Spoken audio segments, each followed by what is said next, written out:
آپ نے ایسی ایسی خوفناک ترمیمیں کی ہیں جس نے آئین کا حلیہ بگاڑ دیا.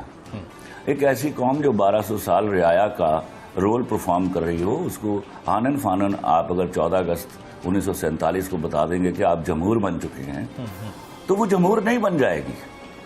There is a hell of a difference between definition of a جمہور and a رعایا. ہم نے بغیر تربیت کے اس کے اوپر ایک ایسا گھٹیا پارلیمانی نظام نافذ کیا جو ہمیں کبھی بھی کسی بھی وقت موڑ سکتا ہے. ہمارے ہاں اسمبلیاں خریدی جاتی ہیں، MNAs خریدے جاتے ہیں، اور آپ کو نہیں پتا یہ منڈیاں لگی ہوئی ہم نے بچپن سے آج تک دیکھی ہیں، اور ہمیں سب پتا ہوتا ہے، اور ہم کبوتر کی طرح آنکھیں بند کر کے بیٹھے رہتے ہیں کہ بلی شلی کوئی نہیں. یہ تماشا نہیں ہوگا. آپ کی تو یہ حالت ہے کہ آپ دنیا کے ان محدود چند ممالک میں سے ہیں جو اپنی زبان بولنا نہیں چاہتے اور جن کو دوسری زبان بھی نہیں آتی. آپ نے طے کر لیا کہ آپ نے انگریزی میں ترقی کرنے کی کوشش کرنی ہے. 74 سالوں میں سوائے ناکامی کے آپ نے اور کوئی منزل نہیں دیکھی. آپ نے یہ ڈیٹا بھی نکالنے کی کوشش نہیں کی کہ دنیا میں ہے کوئی ملک جس نے اپنی زبان میں کام نہ کیا اور اس نے ترقی کر لی ہو. ایک ایسا ملک نہیں ہے. ہم اپنے آباء و اجداد کی شکست کا تاوان ادا کر رہے ہیں. یہ پہلے ہمیں کچھ بھی سمجھنے کے لیے سالہ سال ہمیں اپنے بچوں کو وہ زبان سمجھانی پڑ رہی ہے. کیا قصور ہے ان کا؟ کس آزادی کا نام لے کر آپ ان کو سکھانے نکلے ہیں کہ ہم نے آپ کو آزاد کروا لیا؟ آپ نہ اس وقت آزاد تھے، آپ نہ آج آزاد ہیں. بھکاریوں کی طرح پیسے مانگنے والی قوم، IMF سامنے ہر چوتھے دن جھکنے والی قوم، وہ نظریات کی اور اپنے نظریہ پاکستان کی حفاظت کیا کرے گی؟ ہمارے ہاں سب سے پہلا کام ہے جمیل فاروقی صاحب، ہمیں یہ طے کر لینا ہے یہ ملک اسلامی جمہوریہ پاکستان ہے کہ نہیں، اور اگر ہے تو اللہ کے واسطے اب ڈٹ کے کھڑے ہو جائیے. دنیا کو بتائیے you are to follow us, we are not to follow us. How long will you follow? اسی وجہ سے 74 سالوں میں آپ نے کچھ بھی ایجاد کر کے نہیں دیا. آپ تو کتابیں لکھنے سے بھی رہ گئے. آپ کے سارے اسٹوڈنٹس باہر کے آتھرز کی کتابیں پڑھ رہے ہیں. ہمیں شرم بھی نہیں آتی یار. 74 سالوں میں قومیں کیا 74 سالوں میں بھی ترقی نہیں کر پاتی؟ اس کی سادہ مثال پاکستان ہے. ہمیں لوٹ کر پیچھے جانا پڑتا ہے کہ اس وقت دور اچھا تھا. تو خدا کے واسطے آج بھی اگر ہم کبوتر کی طرح آنکھیں بند کر کے بلی کے سامنے بیٹھ کر کہیں گے نا کہ بلی شلی کوئی نہیں، تو یاد رکھیے گا اس سے زیادہ بیوقوفی اور کوئی نہیں ہوگی. بلی ہے اور آنکھیں بند کرنے سے آپ بچنے والے نہیں ہیں. اب میں آپ کو بتا دوں، میرے یہاں اختلافات شروع ہو جائیں گے. جی میں چائے کی ٹیبل پر حاصل کی ہوئی آزادی کو آزادی نہیں مانتا. اچھا، ہم نے آزادی چھین کر نہیں لی ہوئی.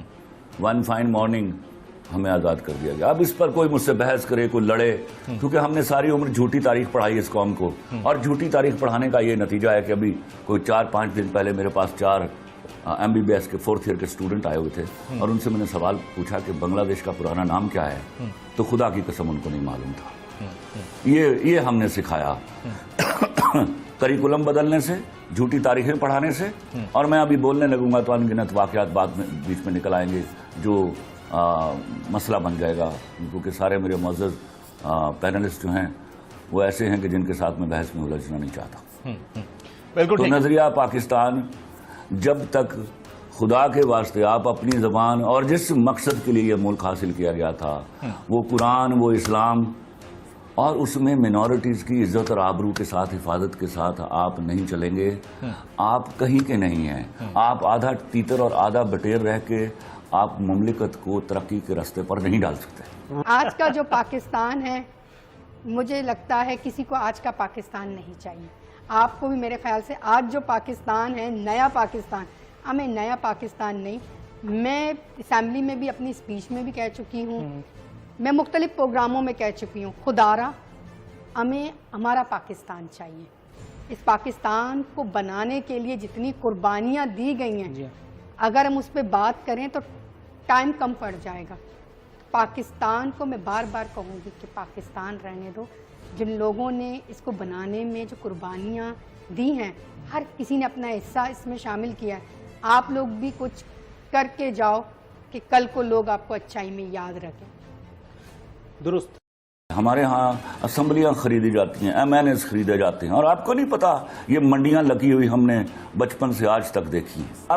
آپ کی تو یہ حالت ہے کہ آپ دنیا کے ان چند محدود چند ممالک میں سے ہیں جو اپنی زبان بولنا نہیں چاہتے اور جن کو دوسری زبان بھی نہیں آتی۔ 74 سالوں میں سوائے ناکامی کے آپ نے اور کوئی منزل نہیں دیکھی۔ آج کا جو پاکستان ہے مجھے لگتا ہے کسی کو آج کا پاکستان نہیں چاہیے۔ آپ نہ اس وقت آزاد تھے، آپ نہ آج آزاد ہیں۔ بھکاریوں کی طرح پیسے مانگنے والی قوم، IMF سامنے ہر چوتھے دن جھکنے والی قوم، وہ نظریات کی اور اپنے نظریہ پاکستان کی حفاظت کیا کرے گی؟ اب تو کتابیں لکھنے سے بھی رہ گئے۔ آپ کے سارے اسٹوڈنٹس باہر کے آتھرز کی کتابیں پڑھ رہے ہیں، ہمیں شرم بھی نہیں آتی یار۔ میں چائے کی ٹیبل پر حاصل کی ہوئی آزادی کو آزادی نہیں مانتا۔